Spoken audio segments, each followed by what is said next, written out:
Saudações filosóficas, nobres filosofantes, sejam bem-vindos ao vídeo 7 da nossa série Paideia Pantaneira e o Mundo de Sofia.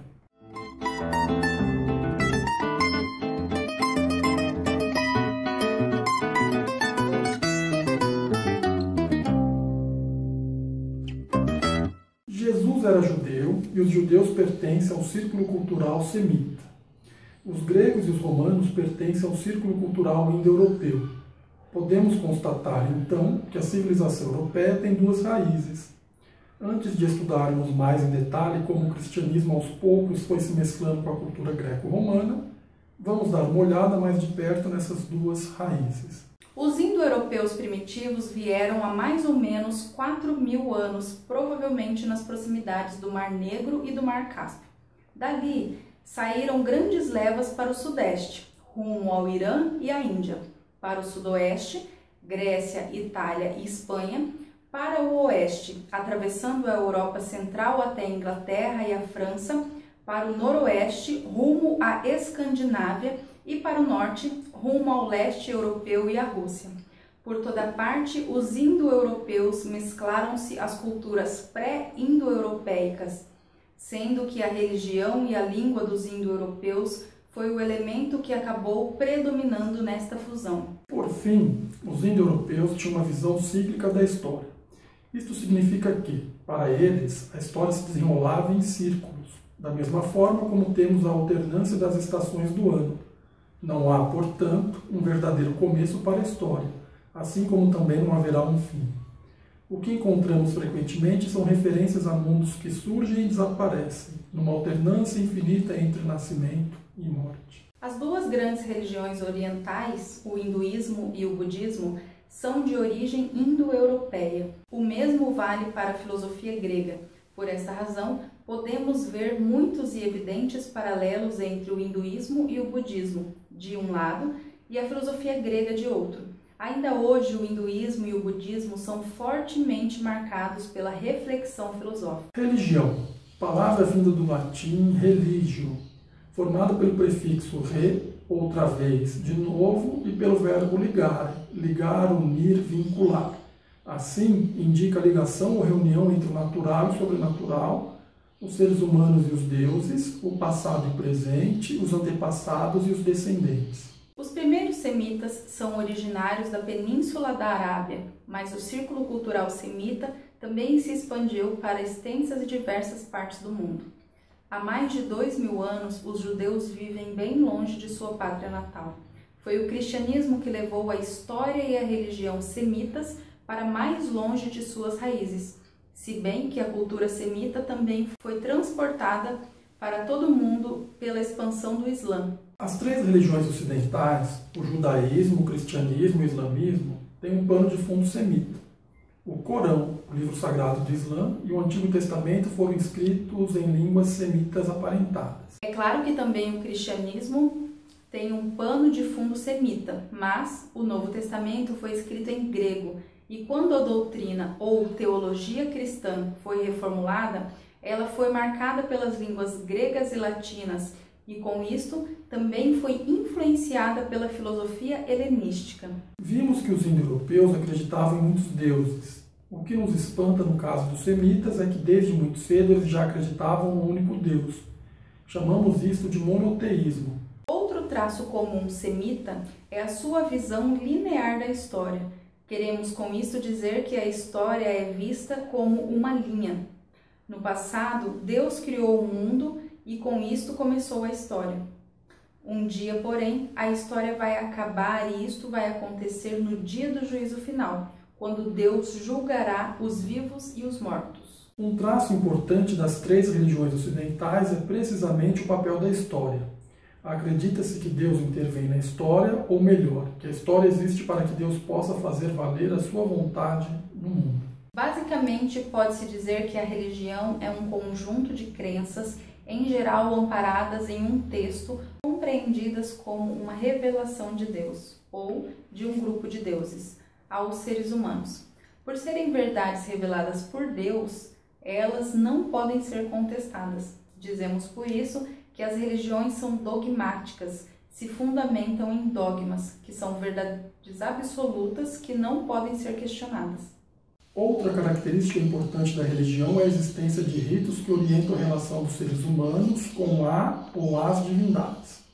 Os ritos são normas e comportamentos organizados pelos sacerdotes, pessoas consideradas intermediárias na relação entre cada pessoa e a divindade ou divindades. De modo geral, as religiões se tornam instituições, ou seja, organizações que controlam o funcionamento do grupo religioso.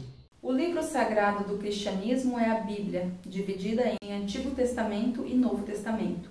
Os judeus organizam suas crenças em torno da Torá. O islamismo está centrado no Alcorão. Há ainda outros textos religiosos antigos, como os chineses I Ching e Tao Te Ching, o livro do caminho e da virtude, e os hindus Bhagavad Gita e Vedas. É muito importante gravar todas essas coisas, mas o mais importante vem agora. O que diferenciava Jesus dos demais profetas que diziam ser o Messias era o fato de ele admitir publicamente que não era um comandante militar ou político. Sua tarefa era muito maior. Ele pregava a redenção e o perdão de Deus para todos os homens. Vou tentar ser mais exato. No tempo de Jesus, muitas pessoas esperavam por um Messias que restaurasse o reino de Deus sob o rufar de tambores e o som de trombetas, quer dizer, a ferro e fogo. A expressão reino de Deus está presente em todas as pregações de Jesus, só que num sentido muito mais abrangente. Jesus dizia que o reino de Deus era o amor aos semelhantes, a compaixão pelos fracos e o perdão para todos os que tinham errado. Vemos aqui uma dramática alteração no sentido de uma antiga expressão de cunho militar. As pessoas esperavam, portanto, por um general que proclamasse um reino de Deus. E então aparece Jesus trajando uma túnica, usando sandálias, e diz que o reino de Deus, ou a nova aliança, significa amar o teu próximo como a ti mesmo. E mais ainda, Sofia, Jesus disse que devemos amar nossos inimigos e que quando eles nos esbofeteiam, não devemos pagar-lhes na mesma moeda, mas oferecer-lhes a outra face. E que temos de perdoar, não 7 vezes, mas 7 vezes 70. Ao nascer, o cristianismo era mais uma entre as várias religiões ocidentais existentes. Suas raízes encontravam-se no judaísmo, credo de um povo particular, característica comum a todas as religiões antigas.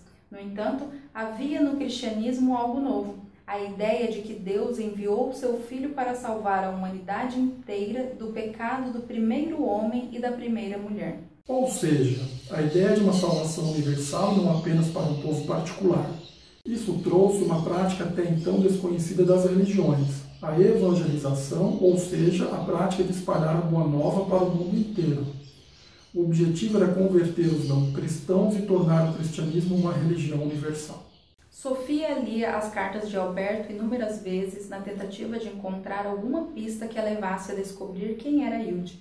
Ao mesmo tempo, tinha a oportunidade de rever à vontade a filosofia da antiguidade. Em pouco tempo, ela não tinha mais dificuldade em distinguir entre Demócrito e Sócrates, Platão e Aristóteles. Exausta, Sofia apoiou-se a cabeça na mesa. Uma coisa era absolutamente certa. Ela ainda não tinha conseguido juntar peça nenhuma daquele quebra-cabeça. Será que Hilde já tinha? Se o pai de Hilde estava pedindo que ela transmitisse a Sofia um abraço, isto significava que Hilde sabia mais sobre Sofia do que Sofia sobre Hilde. Tudo aquilo era tão complicado que ela preferiu voltar para a sua tarefa de cozinhar. Um cartão trazido assim, sem mais nem menos, a vidraça da cozinha de sua casa, isto sim era correr por via aérea, no verdadeiro sentido da palavra. Por volta do século II d.C., o cristianismo começou a se expressar em contraposição à cultura greco-romana então vigente. Diante das diferenças entre o politeísmo greco-romano e o monoteísmo cristão, é possível entender por que o cristianismo de início perseguido, ao começar a ser aceito e expandido, se contrapôs às concepções tradicionais a fim de conseguir adeptos para sua fé. E então, em 313, o Império Romano reconheceu o cristianismo como religião. Foi durante o governo do imperador Constantino. Só muitos anos depois, já no seu leito de morte, é que o devoto imperador se deixou batizar. Em 380, o cristianismo se tornou a religião oficial de todo o Império Romano. Em 330, o imperador Constantino, o Grande, transferiu a capital do Império Romano para Constantinopla, cidade que ele próprio tinha fundado às margens do Mar Negro. No ano de 395, o Império Romano foi dividido. Passou a haver então o Império Romano do Ocidente, tendo Roma como seu centro, e o Império Romano do Oriente, cuja capital era a nova cidade de Constantinopla. Em 410, Roma foi pilhada por povos bárbaros. Em 476, todo o Império Romano do Ocidente ruiu. O Império Romano do Oriente continuou a existir até 1453, ano em que os turcos tomaram Constantinopla. Outra data que precisamos gravar é o ano de 529. Neste ano, a Academia de Platão, em Atenas, foi fechada. E no mesmo ano foi fundada a Ordem dos Beneditinos, a primeira grande ordem religiosa. Assim, o ano de 529 simboliza o momento em que a Igreja cristã coloca uma tampa na filosofia grega. Dali em diante, os mosteiros passaram a deter o monopólio da educação, reflexão e meditação. A expressão Idade Média surgiu no Renascimento. Para o homem renascentista, a Idade Média tinha sido uma única e longa noite de 1000 anos, que cobriram a Europa entre a Antiguidade e o Renascimento. Ainda hoje empregamos a expressão medieval em sentido pejorativo para nos referir a tudo que nos parece demasiado rígido e autoritário.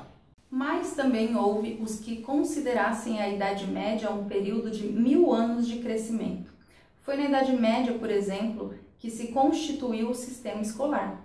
Já nos primórdios da Idade Média, surgiram nos conventos as primeiras escolas. No século XII, as escolas das catedrais vieram se juntar às dos mosteiros. Por volta de 1200 aproximadamente, começaram a ser fundadas as primeiras universidades. Na Idade Média foram reintroduzidos o comércio de trocas e a economia de bens in natura.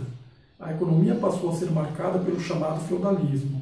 Feudalismo significa que grandes latifundiários possuíam as terras nas quais os camponeses tinham que trabalhar a fim de ganhar seu sustento. Em fins do século IV, o período de Roma, enquanto potência política, já tinha passado. Não demorou, porém, para que o bispo de Roma se tornasse o chefe de toda a Igreja Católica Romana. Ele recebeu o nome de Papa, ou Pai, e passou a ser considerado o representante de Jesus na Terra. Além da Bíblia, os teólogos resolveram usar os textos dos filósofos pagãos, adaptando-os à nova fé. Essas fontes eram bastante variáveis, dependendo do que havia disponível, como Cícero, pensador do helenismo romano, e Plotino, um neoplatônico. Também as teorias estoicas foram bem aceitas ainda na época do Império Romano e fecundaram as ideias ascéticas do período medieval. O controle das paixões tinha em vista a vida futura, quando, de acordo com os teólogos, realmente os seres humanos poderiam ser felizes. Os religiosos que elaboraram a doutrina cristã foram chamados padres da Igreja, daí derivando a denominação de patrística. A patrística estendeu-se ainda na antiguidade, do século II ao V, portanto no período de decadência do Império Romano. Você disse que a Igreja havia fechado a Academia de Platão em Atenas. Depois disso, todos os filósofos gregos foram esquecidos? Só em parte. Algumas pessoas conheciam alguns escritos de Aristóteles, outras alguns de Platão. Mas o antigo Império Romano foi se dividindo pouco a pouco em 3 espaços culturais diferentes. Na Europa Ocidental, formou-se uma cultura cristã de língua latina, cuja capital era Roma. Na Europa Oriental surgiu um núcleo cultural cristão de língua grega, cuja capital era Bizâncio. Mais tarde, Bizâncio passou a se chamar Constantinopla. Por isso falamos de uma Idade Média bizantina em oposição a uma Idade Média católico-romana. Mas também o norte da África e o Oriente Médio tinham pertencido ao Império Romano. Nestas regiões desenvolveu-se na Idade Média uma cultura muçulmana de língua árabe. Depois da morte de Maomé, em 632, o Oriente Médio e o norte da África foram conquistados pelo Islã. Pouco tempo depois, a Espanha também foi incorporada ao círculo cultural muçulmano. Os locais sagrados do Islã, por exemplo, eram Meca, Medina, Jerusalém e Bagdá.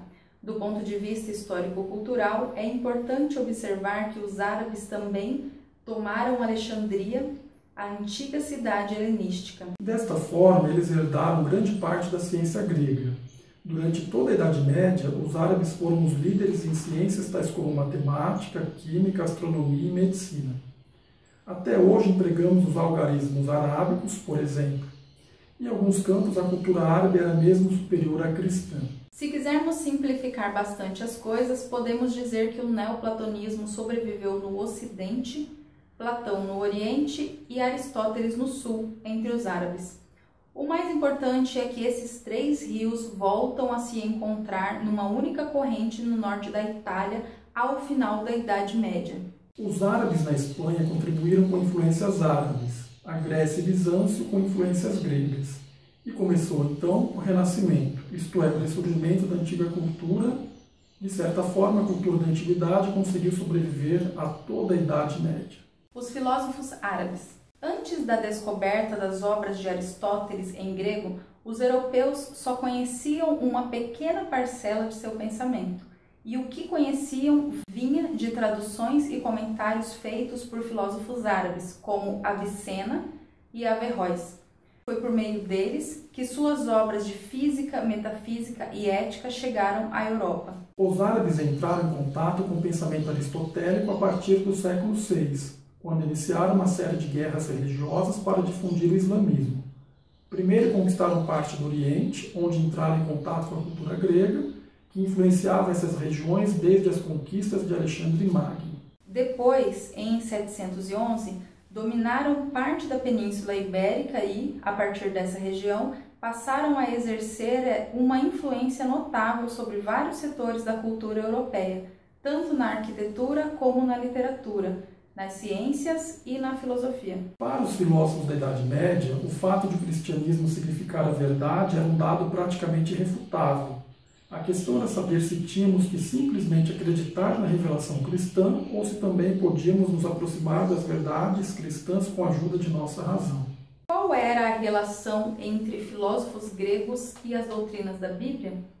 Havia uma contradição entre a Bíblia e a razão? Ou será que a fé e o conhecimento podiam conviver em harmonia? Quase toda a filosofia da Idade Média gira em torno destas questões. Podemos começar com Santo Agostinho, que viveu de 354 a 430. A vida deste homem resume sozinha a transição entre o final da Antiguidade e os primórdios da Idade Média. O jovem Agostinho ocupou-se intensamente daquilo que costumamos chamar de o problema do mal. Referimos-nos com isso à questão de saber a origem do mal. Durante algum tempo ele foi influenciado pela filosofia estoica, e os estoicos contestavam uma divisão rígida entre o bem e o mal. Mas foi sobretudo a segunda importante corrente filosófica no final da Antiguidade, o neoplatonismo, que mais influenciou Santo Agostinho. A Cidade de Deus, obra de Agostinho, trata de teologia e filosofia da história, escrita quando o Império Romano desabava com as invasões bárbaras e a religião cristã ainda não era muito aceita. Ao discutir sobre as relações entre política e religião, refere-se às duas cidades, Cidade de Deus e Cidade Terrestre. A cidade terrestre cabe zelar pelo bem-estar das pessoas e pela garantia da justiça.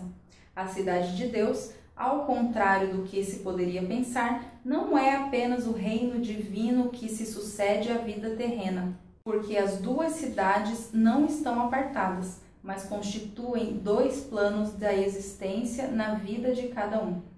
Todos vivem a dimensão terrena vinculada à sua história natural, à moral, às necessidades materiais e ao que diz respeito a tudo que é perecível e temporal. Por sua vez, a dimensão celeste corresponde à comunidade dos cristãos, a qual vive da fé e se inspira no amor a Deus. A cidade terrestre é o reino do pecado e será aniquilada no fim dos tempos. A cidade de Deus opõe a graça ao pecado e a eternidade à finitude. Em primeiro lugar, ele se converteu ao cristianismo, mas o cristianismo de Santo Agostinho é em grande parte influenciado pelo pensamento de Platão. Bem, ele próprio se considerava 100% cristão, mas ele não via muitas contradições entre o cristianismo e a filosofia de Platão. Para ele, os paralelos entre a filosofia de Platão e a doutrina cristã eram tão evidentes que ele se perguntava se Platão não teria conhecido pelo menos uma parte do Antigo Testamento. É claro que isto é muito pouco provável. Seria mais acertado dizer que, de certa forma, Santo Agostinho cristianizou Platão. A influência dos árabes na Espanha começou a se fazer sentir. Durante toda a Idade Média, os árabes haviam mantido viva a tradição aristotélica. A partir de 1200, aproximadamente, estudiosos árabes vieram para o norte da Itália a convite dos príncipes locais. Desta forma, muitos dos escritos destes estudiosos se tornaram conhecidos e acabaram sendo traduzidos do grego e do árabe para o latim. E isto despertou novamente o interesse pelas questões relativas às ciências naturais. Além disso, reavivou-se a discussão sobre a relação entre a fé cristã e a filosofia grega. Nas questões relativas às ciências naturais, todos os caminhos passavam necessariamente por Aristóteles. Contudo, restava saber ainda quando é que os filósofos deviam ser ouvidos e quando é que se deveria ouvir exclusivamente a Bíblia. A escolástica não abandonou, em um primeiro momento, a filosofia platônica, especialmente o neoplatonismo. Mas, a partir do século XIII, o aristotelismo penetrou de forma profunda no pensamento escolástico, marcando-o definitivamente. Isso se deveu à descoberta de muitas obras de Aristóteles, desconhecidas até então, e a tradução para o latim de algumas delas diretamente do grego. O maior e mais importante filósofo da Baixa Idade Média foi São Tomás de Aquino, que viveu entre 1225 e 1274. Ele era originário da pequena cidade de Aquino, entre Roma e Nápoles, mas também trabalhou como professor em Paris. Eu o chamo de filósofo, mas ele foi igualmente um teólogo. Naquela época, não existia uma nítida divisão entre filosofia e teologia. De forma breve, podemos dizer que São Tomás de Aquino cristianizou Aristóteles do mesmo modo como Agostinho fizera com Platão no início da Idade Média. Aristóteles, por exemplo, acreditava que todo movimento possuía uma causa. Nesse sentido, haveria uma causa mais fundamental, princípio de todo movimento, que na concepção aristotélica seria um primeiro motor. O pensador cristão Tomás de Aquino identificou esse princípio como Deus. Por conseguinte, é necessário que tudo aquilo cujo ser se distingue da sua natureza passe a ser a partir de outro. E como tudo que é por outro remete ao que é por si, como sua causa primeira, é necessário que haja uma realidade que seja a causa do ser de todas as outras coisas, pelo fato de ela ser tão somente ser. De outro modo, ir-se-ia até o infinito nas causas, visto que tudo que não é apenas ser tem uma causa do seu ser, como se diz. Portanto, é evidente que a inteligência é forma e ser e que ela tem um ser a partir do primeiro ente, que é apenas ser. E esta é a causa primeira, que é Deus. Em poucas palavras, vou mostrar como Tomás de Aquino adotou a filosofia de Aristóteles em todas as áreas que não colidiram com a teologia da Igreja.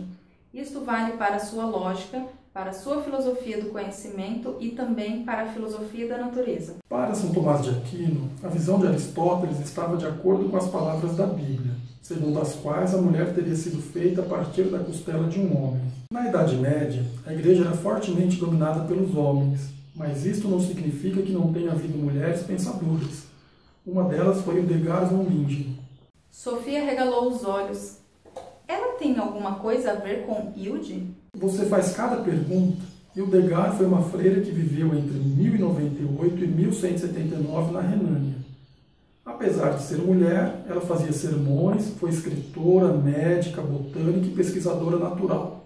Talvez ela seja o exemplo mais evidente de que, na Idade Média, as mulheres frequentemente eram mais práticas e talvez mais científicas do que os homens. Eu perguntei se ela tem alguma coisa a ver com Hilde. Havia uma antiga crença cristã e judaica segundo a qual Deus não era apenas homem.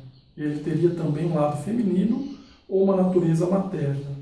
Afinal, a mulher também tinha sido criada à sua imagem e semelhança. Em grego, a palavra para este lado feminino de Deus é Sofia. Sofia significa sabedoria. Confusa, Sofia sacudiu a cabeça. Por que ninguém nunca lhe havia dito aquilo? E por que também ela nunca perguntara? Neste vídeo nós lemos os capítulos 14 e 15 do livro Mundo de Sofia, de Jostein Gaarder. Caso você queira aprofundar os seus estudos, você pode procurar no índice do seu livro didático de filosofia os seguintes termos: patrística, escolástica, Santo Agostinho e São Tomás de Aquino.